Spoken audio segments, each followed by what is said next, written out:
Gab. Your food forest is so beautiful. How will Mountain Rose Herbs help you?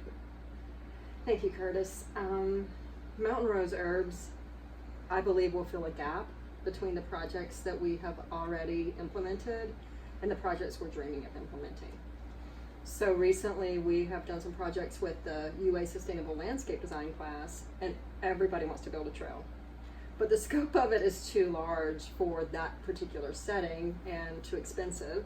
So what we're hoping Mountain Rose Herbs can do is help us establish a set of trails that have stations that highlight the successes of a food forest in the South. Really, really good. Very good. Much better than Fig Newton. So tell me how these came to be and how you came to grow them. Figs are a long tradition in the southern community. They're a tree that requires so little from us and gives us so much back. So this tree, this particular brown turkey, is a tree right outside my office door, and it was planted on the property about 10 years ago. Super productive. We never fertilize it. The leaves actually you can use to make a tea for blood sugar. They're full of magnesium.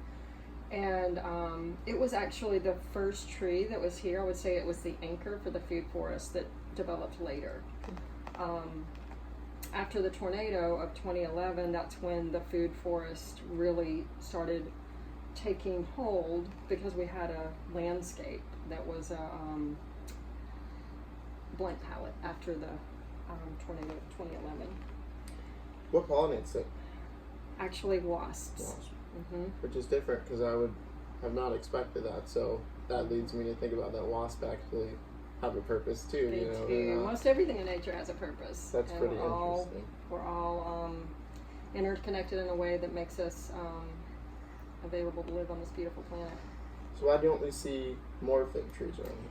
Great question. So when you talk to people, mostly they will have a memory of their grandparents having a fig tree. And this is one of the projects at Alberta Orchard Wellness, is we're trying to encourage people to plant simple food and herbs in their yard so that they have access to fresh food. So in a place like Tuscaloosa, Alabama, we're often challenged to come across fresh foods.